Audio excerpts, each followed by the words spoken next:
யூடியூபில் காகித சக்தி செய்திகளை காணுங்கள். காகித சக்தி செய்திகளுக்காக செய்திகள் வாசிப்பவர் ராஜன் என்கிற சவுந்தரராஜன்.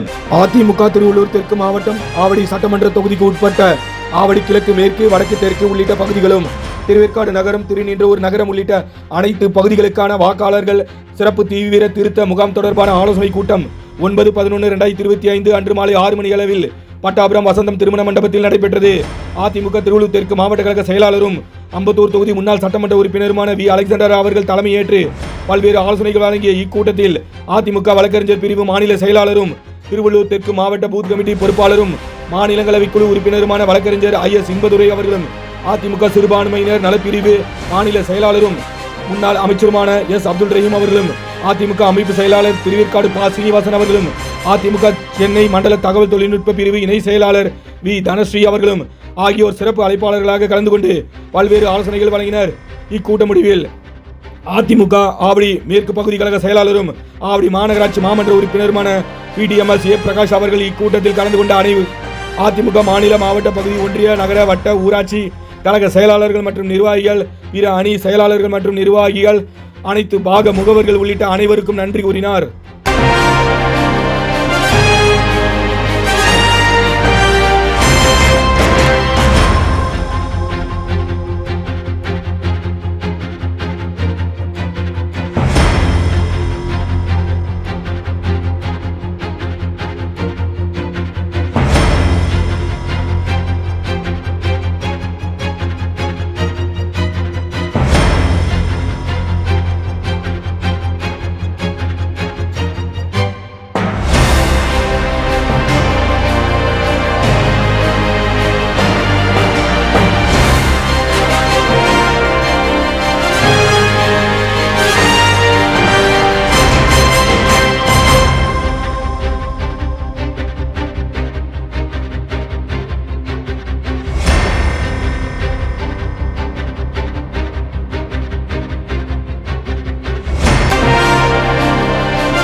திருவள்ளூர் தெற்கு மாவட்ட கழக செயலாளர், அம்பத்தூர் முன்னாள் சட்டமன்ற உறுப்பினர் அலெக்சாண்டர் அவர்களை தலைமையேற்று நடத்தும்படி முன்மொழிகிறேன்.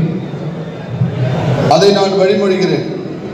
மாண்புமிகு இதய தெய்வம் புரட்சி தலைவி, எங்களை எல்லாம் வாழ வைத்த இதய தெய்வம் புரட்சி தலைவி அம்மாவுடைய நல்லாட்சியுடனும், கழக பொதுச் செயலாளர், முன்னாள் முதலமைச்சர், வருங்கால 2026 வருங்கால முதலமைச்சர், சேலத்து சிங்கம், தமிழகத்தினுடைய இன்றைய எதிர்கட்சி தலைவர் அண்ணன் எடப்பாடியார் அவருடைய ஆணைக்கிணங்க திருவள்ளூர் தெற்கு மாவட்ட கழகம் ஆவடி தொகுதியின் பாக பொறுப்பாளர்கள், வாக்கு சாவடி முகவர்கள் ஆலோசனை கூட்டம் சீரோடும் சிறப்போடும் இங்கே நடைபெற்றுக் கொண்டிருக்கின்றது.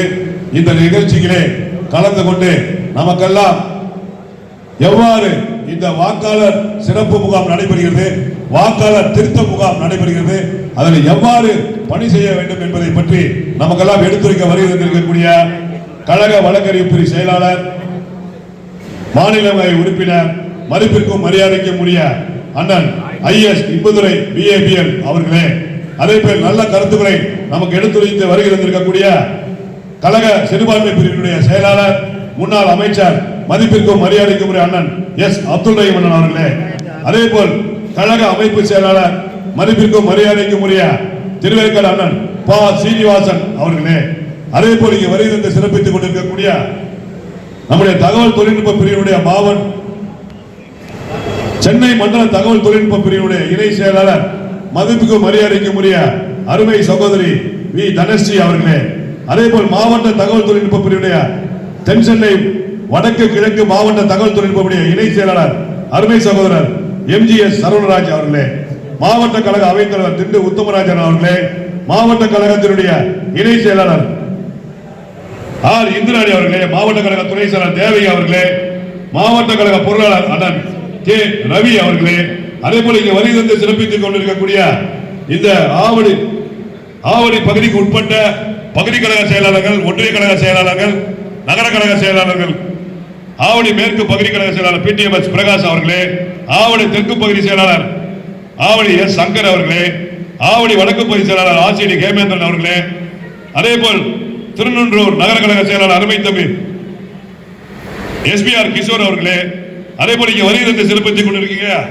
நம்முடைய மாவட்ட பிரணி நிர்வாகிகள், மாவட்ட எம்ஜிஆர் மன்ற செயலாளர் மகேந்திரன் அவர்களே, மாவட்ட அம்மா பேரவை செயலாளர் எல்.என். சரவணன் அவர்களே, மாவட்ட எம்ஜிஆர் இளைஞரணி செயலாளர் அருமை சகோதரர் எம்.டி. மைக்கேல் ராஜ் அவர்களே, மாவட்ட மாணவரணி செயலாளர் டேவிட் ராஜன் அவர்களே, மாவட்ட அண்ணா தொழில்கள் செயலர் எஸ். பாஸ்கர் அவர்களே, மாவட்ட வழக்கறிஞர் பிரிவு செயலாளர் டி. அறிவரசன் அவர்களே,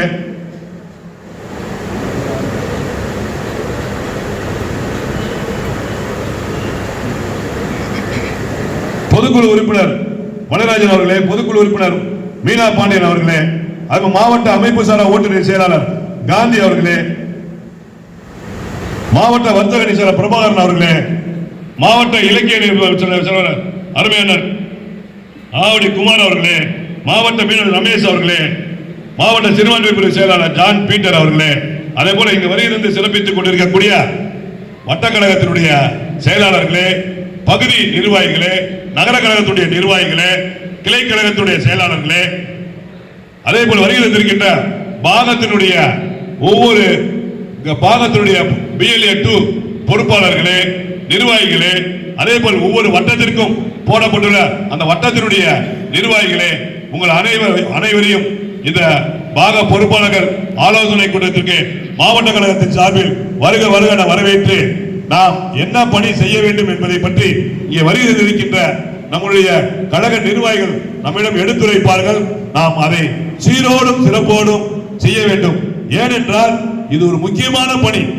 இன்னைக்கு பாத்தீங்கன்னா இன்னைக்கு தமிழகத்தினுடைய முதலமைச்சர் இருக்கக்கூடிய ஸ்டாலின் அவர்கள் இதை முதல்ல எதிர்த்துக்கிட்டு இதை செய்யக்கூடாது என்றார். நல்ல ஓட்டு வரணும், கள்ள ஓட்டு வரக்கூடாது, இறந்தவர்களை நீக்கணும், வெளியூர் போனவங்களை நீக்கணும் சொல்லி இந்திய தேர்தல் ஆணையம் சிறப்பான முறையில் செய்யறாங்க. ஒரு இந்திய தேர்தல் ஆணையம் செய்கின்ற பணியை நிறுத்துறார். இன்னைக்கு அது பணியை யார் செய்யறது? இங்க இருக்கின்ற முதலமைச்சர் தான் செய்ய போறார், அங்க இருக்கின்ற அதிகாரிகள் தான் செய்ய போறாங்க. இவர்களே எதிர்த்தாங்கன்னா ஏன் பயப்படுறீங்க? ஏன் வருஷம் நடைபெறுது, வாக்காளர் திருத்த முகாம் நடைபெறுதா இல்லையா? யார் யார் டெத்து நம்ம 10 வருஷமா டெத்தானது எழுதி கொடுக்குறோம். இது வரைக்கும் நீக்கி இருக்காங்களா?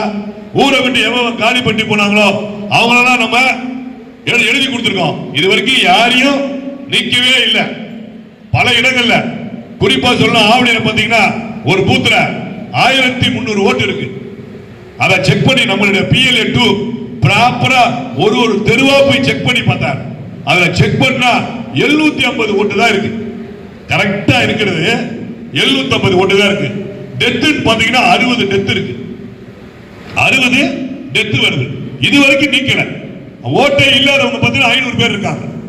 ஓட்டே இல்லாதவங்க 500 பேர் இருக்காங்க. இதையெல்லாம் நீக்க வேண்டும் என்று தான் தேர்தல் கமிஷன் சொல்றாங்க.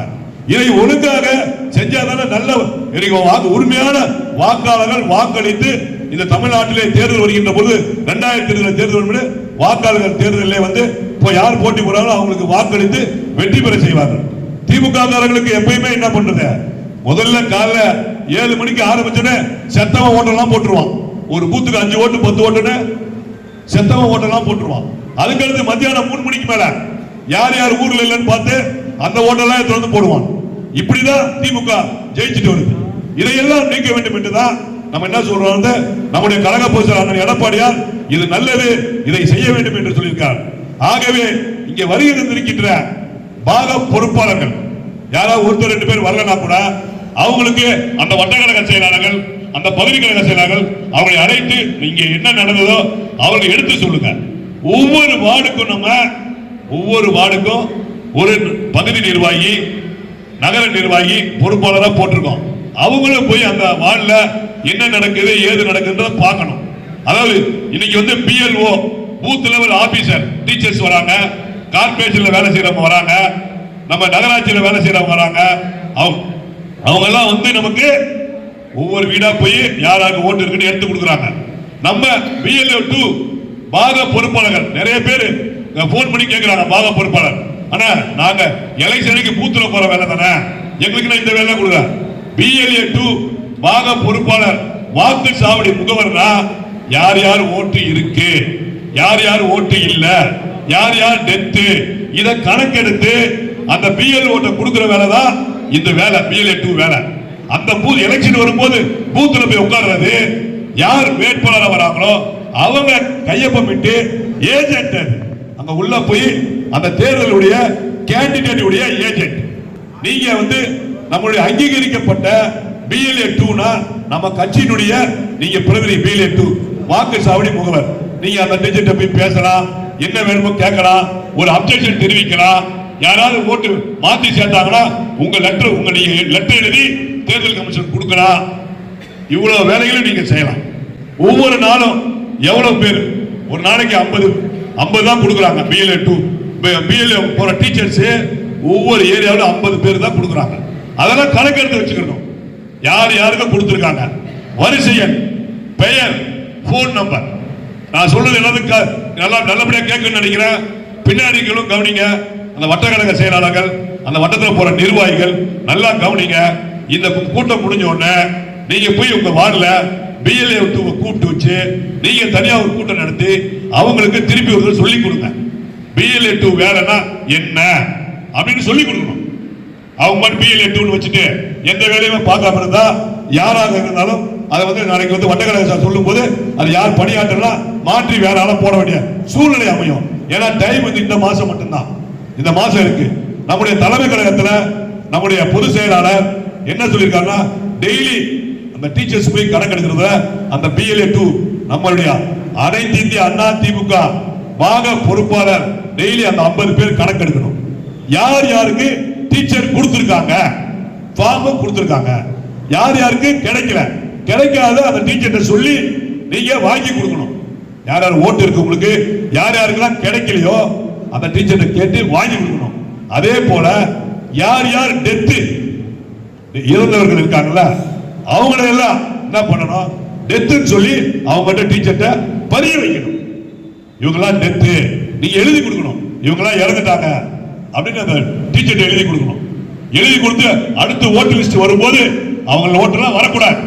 திருப்பியும் வந்ததுன்னா அதுக்காக நம்ம இந்த பணியை சிறப்பா செஞ்சாதான் நமக்கு முடியும். அதே மாதிரி அந்த வருகின்ற டீச்சர்ஸ் வாத்தியாருக்கு கொடுக்குறாங்க, திருப்பி ஃபார்ம் ஃபுல்லப் பண்ணி யார் யாரெல்லாம் கொடுக்குறாங்கன்னு நம்ம பிஎல்ஏ 2 நம்ம அனைத்து இந்திய அண்ணா திமுக பாக பொறுப்பாளர்கள் வாக்கு சாவடி முகவர் யார் யாரெல்லாம் கொடுத்துருக்காங்க, யார் யாரெல்லாம் கொடுக்கல, யார் யாரெல்லாம் ஃபார்ம் ஃபில்அப் பண்ண தெரியல, யார் யாருக்கெல்லாம் ஃபில்அப் பண்ண தெரியலனா நம்ம ஐடிவி வருவாங்க. உங்களுக்கு உங்க கூட நம்ம ஐடிவியுடைய இப்ப இது முடிஞ்ச உடனே ஐடிவி செயலாளர் தான் கூப்பிட்டுருக்கோம். நாங்க அவங்கள கூப்பிட்டு ஒவ்வொரு வார்டுக்கும் ஒரு ஐடிவிங்களுடைய நம்ம நிர்வாகிகளை போட்டு ஏற்கனவே இருக்காங்க அவங்ககிட்ட கொடுத்து உங்களுக்கு அந்த யார் யாருக்கு ஃபுல்லப் பண்ண தெரியலையோ அவங்கள வச்சு ஃபுல்லப் பண்ணி நம்ம கொடுக்குற வேலையை நம்ம செஞ்சாதான் பொதுமக்கள் நம்ம போய் பணியாற்றினாதான் நம்ம தான் ஓட்டு சேர்த்து கொடுத்தோன்னு அவங்களுக்கு தெரியணும்.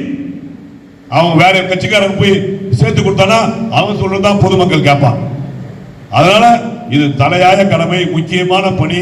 நாம் கிட்டத்தட்ட 4.5 ஆண்டுகள் எதிர்கட்சியாக இருந்து கடுமையாக நம்முடைய பல பிரச்சனைகள் நடுவில் இந்த கட்சிகளை வந்து நீங்க வந்திருக்கீங்களா, பல வேலைகள் இருக்கும், பல பிரச்சனைகளை சந்திச்சு எல்லா பணிகளையும் பார்த்து இன்னைக்கு இந்த அளவுக்கு வந்து 4.5 3 மாசம் உங்களுடைய மனக்குறைகள் அத்தனையும் எங்களுக்கு தெரியும். நம்முடைய பொதுச் செயலாளர் சொல்லியிருக்காரு, கண்டிப்பா இந்த 3 மாதங்கள் சிறப்பான முறையிலே நாம் இந்த பணியை இந்த 1 மாசம் இந்த எஸ்ஐஆர் பணி பொதுமக்களுக்கு நம்ம உதவிகரமா இருந்த பக்கம் அவங்க அந்த ஓட்டெல்லாம் வந்ததுன்னா கண்டிப்பாக இந்த தேர்தல் 2026 தேர்தல் வருகின்ற பொழுது நாம் அனைத்து இந்திய அண்ணா திமுக தான் கோட்டையிலே அண்ணன் எடப்பாடியார் முதலமைச்சராக கொடியேற்றுவார். BL2 நீங்க தான் வாரியர்ஸ்னு சொல்லலாம். இந்த சட்டமன்ற தேர்தலை எதிர்கொள்ள போற ஹீரோக்கள்னு சொல்லலாம். எங்க எல்லாரும் ரெடியா இருக்கீங்களா? இங்க BL2 எல்லாரும் இருக்கீங்க நான் நம்புறேன். எங்க உங்க கையை தூக்கி ஒரு சின்ன கரகோஷத்தின் மூலியமா எனக்கு காட்டுக்க பார்க்கலாம். Very nice, super. உங்களோட வேலை செய்ய நாங்க ரெடி. நீங்க ரெடியா? வர 2026ஆம் ஆண்டு அனைத்து இந்திய அண்ணா திராவிட முன்னேற்ற கழகத்தின் பொதுச் செயலாளர் அண்ணன் எடப்பாடியார் அவர் என்ன முதலமைச்சரா பதவி ஏற்பாரு. நிச்சயமா வெற்றி நமதே, நாளை நமதே. கரெக்டா? BL2ங்கிறது சாதாரண விஷயம் இல்லை. ஏன்னா அண்ணன் இப்போ கடைசியான மீட்டிங்ல எங்களுக்கு கொடுத்த அறிவுறுத்தலும் அதேதான். வர தேர்தல் நம்மளுக்கு ஒரு சாதாரண தேர்தல் இல்லை. ஏன்னா நம்மளோட கட்சிக்குள்ளேயே பலவிதமான துரோகிகளையும் எதிரிகளையும் ஜஸ்ட் லைக் தட்னு தூக்கி துவம்சமாடி எதிர்த்து இந்த இடத்துல உட்கார்ந்துருக்காருன்னா நம்ம கழகத்துல நம்ம கட்சியில மட்டுமே அது முடியும். அதுவும் நம் எடப்பாடியார் அண்ணன் அவர்களால் மட்டுமே முடியும். நம்மளது குடும்ப அரசியல் இல்லை இல்லையா? ஒரு நகர செயலாளர்ல ஆரம்பிச்சு இப்போ பொதுச் செயலாளராக அண்ணன் வந்திருக்காங்கன்னா முழுக்க முழுக்க அவரோட உழைப்பு மட்டுமே. உங்கள் அத்தனை பேருக்கும் அந்த வாய்ப்பு உண்டுன்னு அண்ணன் சொல்ல சொல்லியிருக்காரு. அவர் என்ன சொல்ல சொன்னாரோ அதை மட்டும்தான் உங்க முன்னாடி நாங்கள் சொல்ல வந்திருக்கோம். இங்க யாரும் லீடர்ஷிப் காட்டுறதுக்கோ இல்லை பாஸ் மாதிரி நடந்துக்கிறதுக்கோ நான் சொல்றதை நீங்க செய்யணும்னு சொல்றதுக்காக வரல. அண்ணனுக்கு சகோதரியா, அக்காக்கு தங்கையா, உங்களுக்கு தோழியா, தோள் கொடுத்து நிக்க நான் வந்திருக்கேன். ஏத்துப்பீங்க இல்லையா? சேர்ந்து ஜெயிக்கலாம் இல்லையா? நிச்சயமா. இந்த மீட்டிங் முடிஞ்சதுக்கு அப்புறமும் என்னோட நம்பர் எல்லாருக்கும் தனிப்பட்ட முறையில் கொடுக்கப்படும். உங்களோட குறைகளையும் நிறைகளையும் தாராளமா என்கிட்ட பகிர்ந்துக்கலாம். இப்ப கழக முன்னோடிகளுக்கும் மூத்தவர்களுக்கும் பேச வாய்ப்பு கொடுத்தா தான் அவங்க சொல்ல வர்றது என்னன்னு உங்களுக்கு புரியும். இந்த BL2 பொறுத்த வரைக்கும் ஒவ்வொரு பாக முகவர்களையும் இந்த மீட்டிங் முடிஞ்சதுக்கு அப்புறம் தனிப்பட்ட முறையில் நான் நிச்சயம் சந்திப்பேன். காரணம் இந்த BL2 அப்படிங்கிறது சாதாரண பொறுப்பல்ல. இன்னைக்கு BL2 இருக்க போறவங்க தான் 2026 நம்ம கழகத்தோட வெற்றியை தீர்மானிக்கக்கூடிய புரட்சி தலைவருக்கு வாரிசு. கழகத்தினுடைய பொதுச் செயலாளர், சட்டமன்ற எதிர்க்கட்சி தலைவர் 2026 மீண்டும் தமிழகத்தினுடைய முதலமைச்சராக பொறுப்பேற்க இருக்கின்ற அருமை அண்ணன் எடப்பாடியார் அவர்கள் ஆணைக்கிணங்க தமிழகம் முழுவதும் உள்ள அனைத்து மாவட்டங்களிலும் இன்றைக்கு இந்த தீவிர வாக்காளர் சரிபார்ப்பு முகாமை நடத்துகின்ற வகையிலே அனைவருக்கும் தலைமை கழகத்திலே தலைமை கழக நிர்வாகிகள் மாவட்ட செயலாளர்கள் எல்லாம் அழைத்து இந்த பணியினுடைய நுணுக்கத்தையும் சிறப்பையும் சொல்லி அனுப்பியிருக்கின்றார்கள். இதை சொல்லுவதற்கு காரணம், கடந்த 4.5 ஆண்டு காலம் இந்த கொடுங்கோல் ஆட்சி நடத்துகின்ற, மக்கள் விரோத ஆட்சி நடத்துகின்ற திராவிட முன்னேற்ற கழகத்தை சார்ந்தவர்கள் ஆங்காங்கே அவருடைய தில்லுமுள்ளெல்லாம் 4.5 வருஷம் கொள்ளடிச்சிட்டு இருந்தாங்க. இந்த 2 மாசத்துல எப்படியாவது மீண்டும் தமிழகத்திலே 2026 ஆட்சிக்கு வர வேண்டும், ஆட்சிக்கு வந்தாதான் மீண்டும் கொள்ளையடிக்கலாம், தமிழ்நாட்டு மக்களை ஏமாத்தலான்னு சொல்லி ஆங்காங்கே இருக்கிறவர்களை எல்லாம், அந்த அமைச்சர்களாக இருக்கின்றவர்கள், சட்டமன்ற உறுப்பினர்களாக இருக்கின்றவர்கள் எல்லாம் திருட்டுத்தனத்தினாக இந்த வாக்காளர்களை சிறப்பு முகாமிலே சேர்க்க வேண்டும் என்று அவர்களுக்கு சொல்லி இருக்கின்றார்கள். அதையெல்லாம் தடுக்க வேண்டும். அதையெல்லாம் தடுக்கின்ற திராணி தமிழகத்திலேயே புரட்சி தமிழர் எடப்பாடியார் ஒருவருக்குத்தான் இன்றைக்கு இருக்கிறது, வேற எவனுக்கும் கிடையாது. பாரதிய ஜனதா சொல்கின்ற வேலையை தான் இந்திய தேர்தல் ஆணையம் செய்யும் என்று இன்றைக்கு உச்ச நீதிமன்றம் வரை அவர் செல்கின்றார்கள். ஆனால் இன்றைக்கு நடப்பது என்று சொன்னால், இன்றைக்கு இந்திய தேர்தல் ஆணையம் இந்த பணியை செய்தாலும், ஆனால் இங்கு இருக்கின்றவர் தமிழ்நாட்டு அரசினுடைய அந்த அரசு பணியில் இருப்பவர்கள் அந்த பணியை செய்கிறார்கள். அதாவது ஸ்டாலின் இன்றைக்கு இரட்டை வேடம் போட்டுக் கொண்டிருக்கிறார்.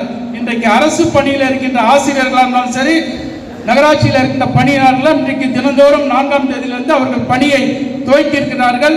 இங்கே ஆவடியை பொறுத்தவரையில் பார்த்தால் சில இடத்துல அவர்கள் திமுகவை சார்ந்தவர்களிடத்துல அந்த ஃபார்ம் எல்லாம் கொடுத்து பார்ப்பதாக தகவல் வந்து கொண்டிருக்கின்றது. நாம் இதை உன்னிப்பாக பார்த்து நம்முடைய BLA2 அந்த பணியை நீங்கள் சிறப்பாக செய்ய வேண்டும். அந்தந்த பகுதிக்கு ஆசிரியர்களோட நம்முடைய மாவட்ட செயலாளர், இன்னைக்கு மாவட்ட ஆட்சித்தலைவர், இந்த 457 பூத்துகளுக்கும் எந்தெந்த ஆசிரியர் போகிறார்கள், அவருடைய அரசு பணி என்ன, அவருடைய போன் நம்பர் எல்லாம் நம்முடைய எல்லா கட்சிக்கும் கொடுத்திருக்காங்க. இதுல யார் வரல, ஏது வரல, எங்க திமுக காரணம் கொடுக்குறாங்கன்னா நீங்கள் தகவல் கொடுத்தால் நாம் உடனடியாக நடவடிக்கை எடுத்து மாவட்ட ஆட்சித்தலைவரை இங்க இருக்கின்ற தாசில்தார் சொல்ல முடியும். இன்னைக்கு கூட காலையில கோயில் பதாகில் ஒரு பகுதியில் ஒரு கவுன்சிலர்களை கொடுத்தோன்னு எனக்கு ஒரு தகவல், ஒரு பொதுமக்கள் சொன்னா நம்முடைய பிரகாசியம் அப்பயும் போயிட்டு நேரடியாக அதை போய் பாருங்கன்னு சொல்லி அங்க வந்து அந்த பிஎல்ஓ நம்பரை வாங்கி நானே பேசினேன். பேசும்போது அங்க ஒரு கவுன்சிலர் வந்தாரு, ஆனா நம்ம கொடுக்கல அப்படின்னு சொல்றாங்க. இது எதுக்கு சொல்றேன்னு சொன்னா, நம்ம ஓட்ட நாளைக்கு இருக்குமான்னு தெரியாது. ஆசிரியர்களோ இல்ல அரசு பணியாளர்களோ நம்ம வீட்டுக்கு வருவாங்க, முதல் நாள் வருவாங்க. நம்ம குடும்பத்தில் ஒரு 5 பேர் இருக்காங்கன்னா அந்த 5 பேருக்கு ஒரே ஆளுக்கு அந்த ஃபார்மை கொடுக்க மாட்டாங்க. இன்னைக்கு நான் இருக்கேன்னா எனக்கு தான் கொடுப்பாங்க, என் மனைவி இல்லைன்னா கொடுக்க மாட்டாங்க, என் மகன் இல்லைன்னா கொடுக்க மாட்டாங்க. அவங்க வர்றதுக்கு 3 நாள் அவங்களுக்கு டைம் கொடுப்பாங்க. 3 நாள் ஆசிரியர்கள் வர வேண்டாம் அந்த பணியை பார்ப்பதற்கு. அதனால் சில பேர் என்ன செய்வாங்க, நாளைக்கு வருவாங்க, நாளைக்கு வருவாங்கன்னு நம்மளுடைய PL2 வட்ட செயலாளர் இது உன்னிப்பாக பார்க்க வேண்டும். சில கவுன்சிலர்களையோ இல்லை இன்னைக்கு ஆளுங்கட்சியில் இருக்கலாம், அவங்க மொத்தமாக ஃபார்ம் கொடுத்தா அந்த வட்ட செயலாளரோ அந்த கவுன்சிலர் நம்ம அதிமுக ஓட்டெல்லாம் தெரியும் அவங்களுக்கு எந்தெந்த தெருவில். அவங்களே இவங்க இல்லைன்னு சொல்லிட்டு அடிச்சிட்டாங்கன்னா இந்த பணி டிசம்பர் 9ஆம் தேதி முடியும். டிசம்பர் 9ஆம் தேதி முடிஞ்சிச்சுன்னா ஜனவரி 31ஆம் தேதி வரை டிசம்பர் 9ஆம் தேதி அந்த வாக்காளர் பட்டியலை வெளியிடுவாங்க. அதுல எதுனா ஆட்சேபனை இருந்தா, இப்ப என் பேர் இல்லை, நான் இங்கதான் இருந்தா என் பேர் இல்லைன்னா நீங்க திருப்பி எழுதி கொடுக்க வேண்டிய சூழ்நிலை வந்துடும். அதுக்கு நம்ம இடம் கொடுக்க கூடாம இப்பயே இந்த பணியை அந்த இருக்கின்ற PL2 சிறப்பாக பணியாற்ற வேண்டும். அவர் கேட்டீர்கள் இருக்கும் அஞ்சுவதில்லை, மொழியையும் நாட்டையும் ஆளாமல் துஞ்சுவதில்லை. எனவே அனைத்து இந்திய அண்ணா திராவிட முன்னேற்ற கழகத்தினருடைய தோள் எழுந்தால் எஞ்சுவதில்லை இவரும் உலகில் எதிரென்றேன். இந்த சிறப்புமிக்க ஆலோசனை கூட்டத்திற்கு தலைமை தாங்கி கொண்டிருக்கிற மாவட்ட கழகத்தினுடைய செயலாளர், முன்னாள் சட்டமன்ற உறுப்பினர் அலெக்சாண்டர் அவர்களே, எனக்கு முன்பாக உரை நிகழ்த்தி அமர்ந்திருக்கிற கழக சிறுபான்மை பிரிவு மாநில துணை செயலாளர், முன்னாள் அமைச்சர், முன்னாள் ஆவடி சட்டமன்ற உறுப்பினர் அப்துல் ரஹீம் அவர்களே, கழக அமைப்பு செயலாளர் அன்புக்குரிய அண்ணன் திருவேற்காடு பி. சீனிவாசன் அவர்களே, இந்த அழைப்பதிலே இருக்கிற அனைவருடைய பெயரையும் நான் உச்சரித்ததாக நீங்கள் கருதி கொள்ள வேண்டும். காலத்தின் அருமை கருதி என்னை நீங்கள் பொறுத்தருள வேண்டும் என்று கேட்டு, இந்த நிகழ்ச்சிக்கு வந்தபோது இந்த அரங்கம் நிறைய, இந்த அரங்கத்தின் வாசலில் நின்று நீங்கள் வழியெல்லாம் உங்கள் வெளியே வைத்து இதய வாசல்களை திறந்து வைத்து கொடுத்த வரவேற்பை நான் பார்க்கிற போது நிச்சயம் சென்ட் ஜார்ஜ் கோட்டையிலே அதிமுக கொடி பறக்கும். இதில் யாருக்கு எந்த சந்தேகம்? என உழைப்பவன் உயரணும், அவன் வாழ்வு சிறக்கணும் என்ற சாதாரண கொள்கையுடைய உயர்வான மனிதன் புரட்சித் தலைவர் எம்ஜிஆர். அவருடைய பெயரை சொல்லி புரட்சித் தலைவர் அம்மா அவருடைய பெயரை சொல்லி அழைக்கிற இந்த கூட்டம் எடப்பாடியார் அழைத்தால் ஓடோடி நாங்கள் இருக்கிறோம் அண்ணா, உங்களை அரியணையிலே அமர வைப்பதற்கு நாங்கள் இருக்கிறோம் என்று சொல்கிற இந்த தொண்டர் கூட்டத்தை வைத்துக் கொண்டு அனைத்து இந்திய அண்ணா திராவிட முன்னேற்ற கழகம் அரசு அமைக்காது என்று சொன்னால் அவர்கள் கருத்து பொருடர்கள். ஒரு சின்ன கதையை உங்களுக்கு சொல்ல விரும்புகிறேன். ஒரு ஊர்ல ஒரு முனிவர் ஒரு ஊருக்கு போனார். ஊர் நடுவில் இருக்கிற ஒரு ஆலமரத்தில் போய் உட்கார்ந்தார். முனிவர் வந்திருக்காரு, அவர் மகா பிரம்ம ரிஷி, அவர் வந்திருக்காரு, அவரை எல்லாரும் பார்க்கணும் அப்படின்னு அவர் நினைச்சார். ஆனா அந்த ஊர்ல யாரும் அவரை போய் பார்க்கல. அவருடைய அருமை பெருமை அவர்களுக்கு தெரியவில்லை. எனவே அவர் கோபமுற்று, ரிஷி இல்லையா, அவனை கோபமுற்று ஒரு சாபம் கொடுத்தாரு. 50 வருஷத்துக்கு உங்க ஊர்ல மழை பெய்யாதுன்னு ஒரு சாபம் கொடுத்துட்டாரு. இந்த விஷயம் பரவணுன்னே ஊர்ல அவன ஒரு விவசாயி ஓடோடி போயிட்டு ரிஷிகிட்ட போய் மன்னிச்சு போங்க, எங்க ஊர்ல மழை பெய்யலன்னா நாங்க எப்படிங்க பிழைப்போம், நாங்க விவசாயிகள், நீங்க தான் அருள் புரியணும் என்று கேட்டார். அப்ப அவர் சொல்லிட்டாரு, நான் ரிஷி, சாபம் கொடுத்தா சாபம் தான், நான் திரும்ப பெற முடியாது, 50 வருஷம் மழை பெய்யாதுன்னு சொல்லிட்டார். பரந்தாமன், தேவலோகத்தில் இருக்கிற பரந்தாமன் சங்கை எடுத்து ஊதினால் மழை பெய்யும் என்பது ஐதீகம். இதை மேல இருந்து கேட்டிருக்க பரந்தாமன் என்ன பண்ணிட்டாருன்னா, சரி 50 வருஷம் மழை பெய்யாதுன்னு சாபம் கொடுத்துட்டாரு, அதனால சங்க தலையில வச்சு படுத்து தூங்கிட வேண்டியதான்னு அவர் ரெஸ்ட்டுக்கு போயிட்டார். அந்த ஊரே மயான அமைதியாயிடுச்சு.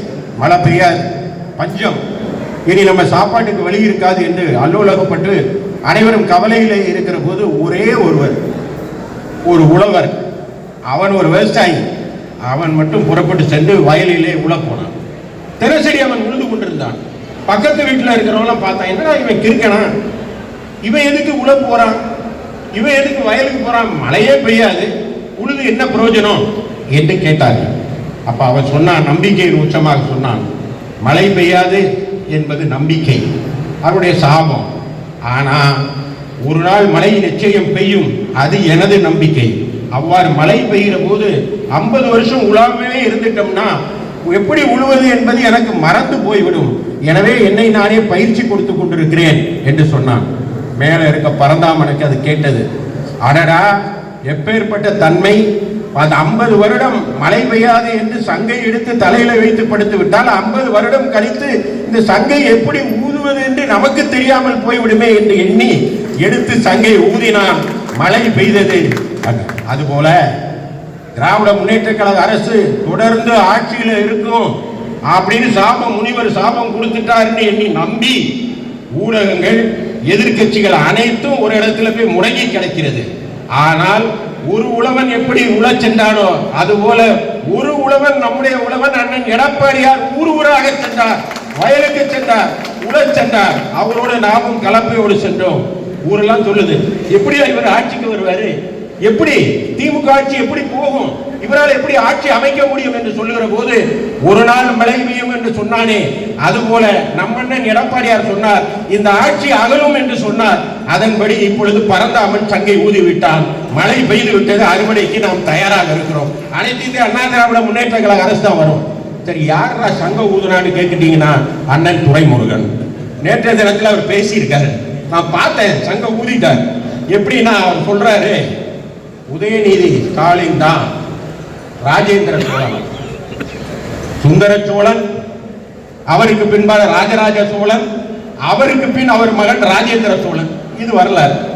அப்போ சுந்தர சோழன் கருணாநிதி, ராஜராஜ சோழன் ஸ்டாலின், ராஜேந்திர சோழன் அவருடைய மகன் உதயநிதி. அதுல அவர் சொன்னதுல ரொம்ப உச்சபட்சம் என்னன்னா, அவங்க அதாவது அது திருவாரூர் டைனஸ்டின்னு வச்சுக்கோங்க, சொல்வதை மிகைப்படுத்தி சொல்றது. உயர்வு நவிர்ச்சி அணியில் அவர் பேசி இருக்கிறார். ஆனா அவருடைய நையாண்டியை மிஞ்சுவதற்கு தமிழ்நாட்டில் யாரும் கிடையாது. அண்ணன் துரைமுருகனை போல நையாண்டி, அரசியல் நையாண்டி பேசுவதற்கு அவரை அடித்துக் கொள்ள ஆள் கிடையாது. அவர் ஒண்ணு சொன்னார் பாருங்க, அவரு தாய்லாந்து வரை சென்று வென்றாருன்னு சொல்றாரு. நம்ம ஊர்ல தாய்லாந்துக்கு ஒருத்தன் போனா எதுக்கு போறான்னு உங்களுக்கு எல்லாம் தெரிஞ்சிருக்கோம். அவர் தாய்லாந்து போவார் என்று சொல்லுகிற போதே துரைமுருகன் சங்கை எடுத்து ஊதி விட்டார் என்று நான் புரிந்தேன். எனவே அதிமுக ஆட்சி தான் வரும். அண்ணன் எடப்பாடியார் தான் முதலமைச்சர். அண்ணன் எடப்பாடியாருடைய ஆட்சி தமிழ்நாட்டில் அமையும். சரி, ஆட்சி அமைவதற்கு நாம் நம்முடைய பங்களிப்பு என்ன என்றால், கடந்த 3 ஆண்டுகளாக உங்களோடு பயணித்துக் கொண்டிருக்கிறேன். உங்களுக்கு முன்பாக நடமாடுகிற உதாரணமாக நான் இருக்கிறேன். இந்த ஆவடி அம்பத்தூர் தொகுதிக்கு பொறுப்பாளராக இருக்கிறேன்.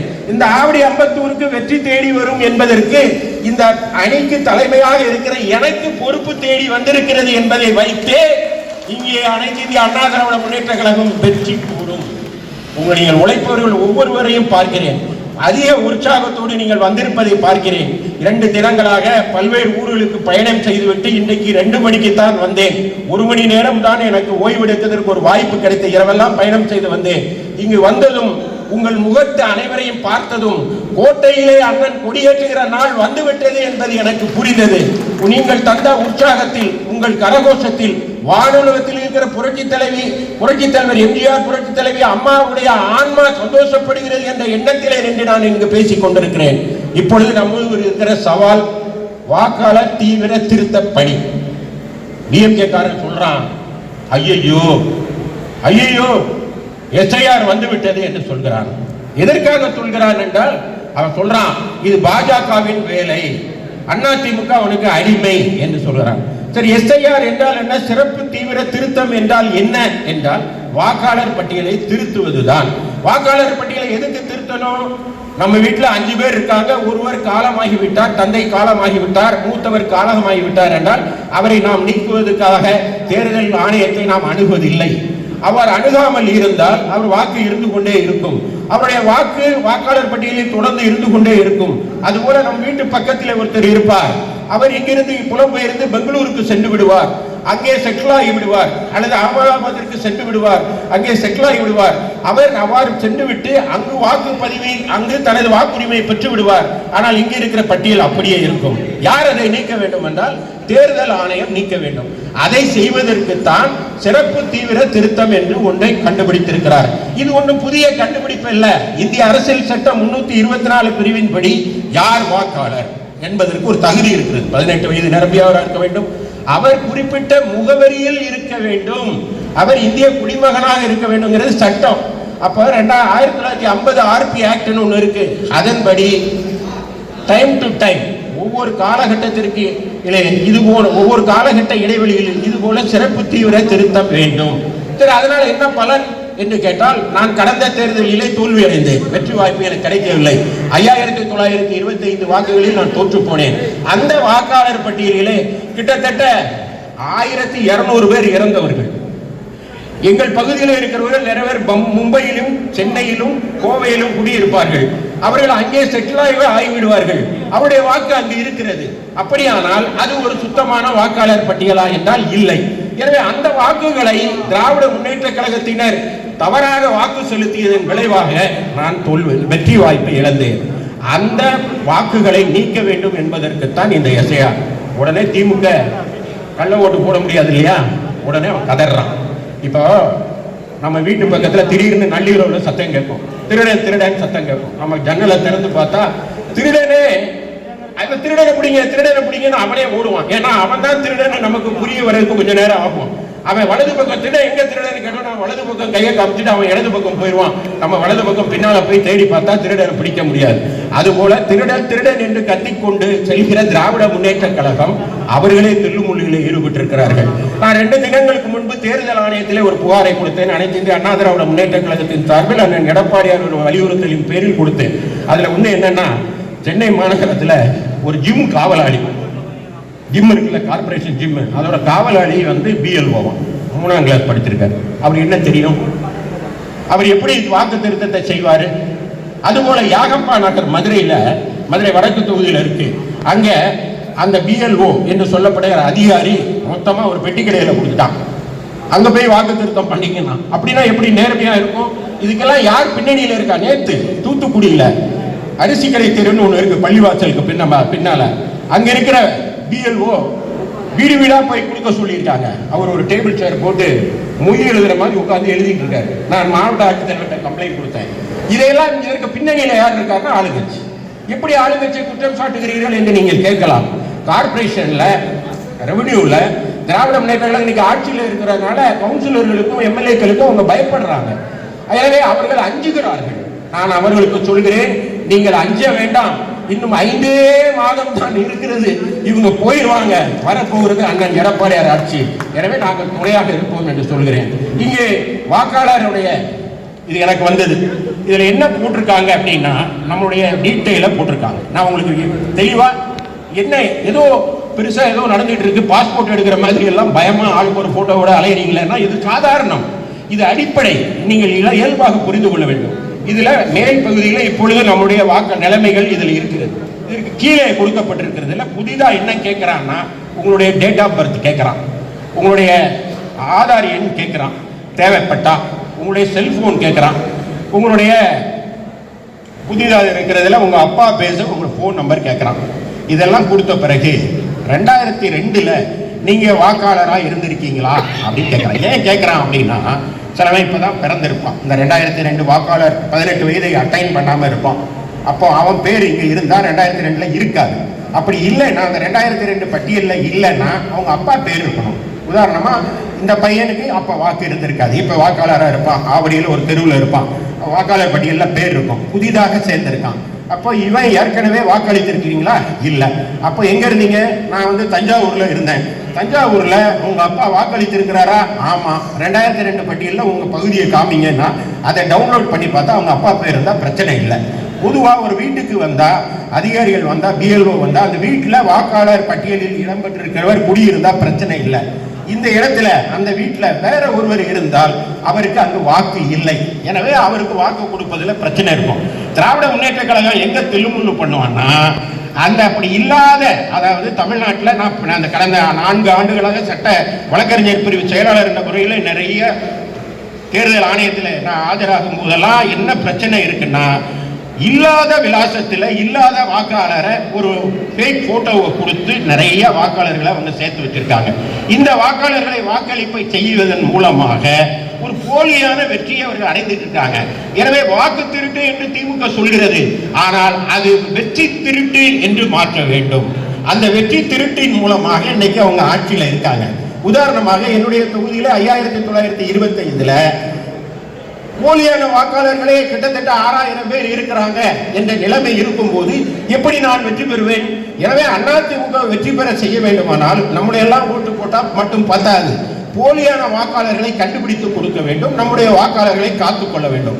குறிப்பாக நம்முடைய வாக்காளர்களை நீக்க வேண்டும் என்பதற்காக மிக கடுமையாக அவங்க போராடுவாங்க. எப்படின்னா, நம்முடைய வாக்காளர் ஒருவர் இருப்பார், அவர் பிள்ளை படிப்பது என்பதற்காக கோயம்புத்தூரிலோ அல்லது தஞ்சாவூருக்கோ அல்லது பெங்களூருக்கோ ஒரு சிறிது காலம் குடிபெயர்ந்து போயிருப்பார், வீடு பூட்டியிருக்கும். அப்படிப்பட்ட வீட்டில் இருக்கிற வாக்காளர் நம்முடைய வாக்காளராக இருப்பார். எனவே நீங்கள் அவர் போயிருக்கிறார், அவருடைய வாக்காளர் பட்டியலில் பேர் இருக்கு, அவருக்கு நான் போன் செய்து தருகிறேன், அவர் இங்குதான் இருக்கிறார், அவர் அங்கு நிரந்தரமாக பெங்களூரில் குடியேறவில்லை, எனவே அவர் வாக்கை நீங்கள் தாருங்கள் என்று கேட்க வேண்டும். அதை உறுதிப்படுத்த வேண்டும். நம்முடைய வாக்காளர்களுடைய அனைவருடைய உறுதிப்படுத்த வேண்டும். இதை நீங்கள் செய்தீர்கள் என்றால் அதிமுக வெற்றி பெறும், அதிமுக தான் ஆட்சி அமைக்கும். நான் பல முறை உங்களுக்கு சொல்லி இருக்கிறேன், நமக்கு என்ன என்று இருந்தால் நம்முடைய பிள்ளைகள் நாம் காலமான பின்பு நம்முடைய கல்லறையிலிருந்து நம்மளை எழுப்பி கேள்வி கேட்பார்கள். ஒரு கேடுகட்ட ஆட்சியை, ஒரு குடிகளுக்கும் ஆட்சியை, ஒரு குலக்கேடான ஒரு ஆட்சி தமிழ்நாட்டில் நடந்து கொண்டிருக்கிறது. பெண்களுக்கு பாதுகாப்பு இல்லை. எந்த பெண்?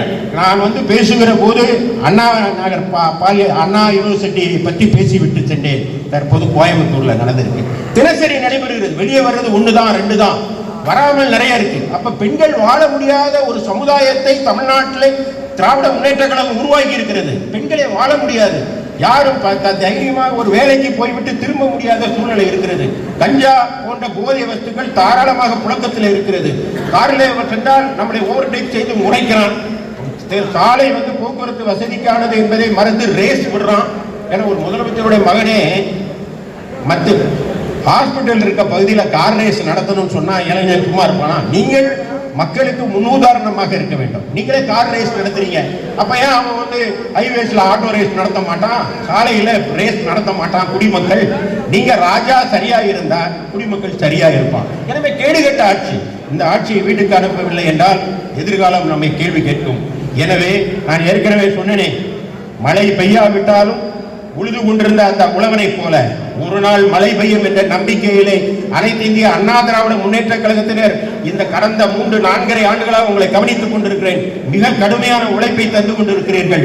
காலம் வந்து கொண்டிருக்கிறது. ஓ காற்றே, வாடைக்காலம் இப்பொழுது வந்தால் வசந்த காலம் என்ன தொலைவிலா இருக்கும் என்று செல்லியின் கவிதையை சொல்லி, நாளை நமது அத்தனை தொகுதியிலும் நமது அண்ணன் தான், எடப்பாடியார் தான் முதலமைச்சர், நாம் தான் ஆட்சி கட்டிலில் இருப்போம் என்று சொல்லி விடைபெறுகிறேன். நன்றி, வணக்கம்.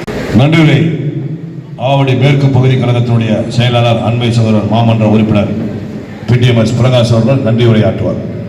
இதய தெய்வம் டாக்டர் புரட்சி தலைவர் எம்ஜிஆர், இதய தெய்வம் டாக்டர் புரட்சி தலைவி அம்மா அவர்களின் தெய்வீக நல்லாசியுடன் மாண்புமிகு தமிழ்நாடு எதிர்க்கட்சி தலைவர், கழக பொதுச் செயலாளர், புரட்சி தமிழர் அண்ணன் எடப்பாடியார் அவர்களின் மேலான ஆணைக்கிணங்க திருவள்ளூர் தெற்கு மாவட்டம் ஆவடி சட்டமன்ற தொகுதிக்குட்பட்ட பாக முகவர்களுடைய ஆலோசனை கூட்டத்திற்கு தகுதி வாய்ந்த தலைமை பொறுப்பை ஏற்று சிறப்பான முறையில் நடத்தி கொடுத்த திருவள்ளூர் தெற்கு மாவட்ட கழக செயலாளர், அம்பத்தூர் முன்னாள் சட்டமன்ற உறுப்பினர் அன்பிற்கினிய அண்ணன் வி அலெக்சாண்டர் அவர்களுக்கும், நிகழ்ச்சிக்கு வருகை தந்து நல்ல பல கருத்துக்களையும் ஆலோசனைகளையும் வழங்கிய கழக வழக்கறிஞர் பிரிவு செயலாளர், மாநிலங்களவை உறுப்பினர் அன்பிற்கினிய அண்ணன் IS இன்பதுரை அவர்களுக்கும், நிகழ்ச்சிக்கு வந்து சிறப்பான ஆலோசனை வழங்கிய முன்னாள் அமைச்சரும் கழக சிறுபான்மை பிரிவு செயலாளருமான அன்பிற்கினிய அண்ணன் S அப்துல் ரஹீம் அவர்களுக்கும், கழக அமைப்பு செயலாளர் அன்பிற்கினிய அண்ணன் திருவேற்காடு திரு ப சீனிவாசன் அவர்களுக்கும் மற்றும் தகவல் தொழில்நுட்ப பிரிவு பொறுப்பாளர்கள் அனைவருக்கும், நிகழ்ச்சியில் வருகை தந்த மாவட்ட கழக, பகுதி கழக நிர்வாகிகள், நகர கழக செயலாளர்கள், பகுதி கழக செயலாளர்கள், அனைத்து இந்திய அண்ணா திராவிட முன்னேற்ற கழகம் என மாபெரும் மக்கள் இயக்கத்தின் ஆணிவேராய் அஸ்திவாரமாய் இருக்கக்கூடிய கழக உடன்பிறப்புகள் அனைவருக்கும் ஆவடி மேற்கு பகுதி திருவள்ளூர் தெற்கு மாவட்ட கழகத்தின் சார்பில் மனமார்ந்த நன்றியை தெரிவித்துக் கொள்கிறோம். நன்றி, வணக்கம்.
நிலவர பணியில் நம்பிக்கையான நிறுவனம் GRS என்டர்பிரைசஸ் பெரிய பாயமாறு வடமதுரை எர்ணாகுப்பம் மெயின் ரோடு.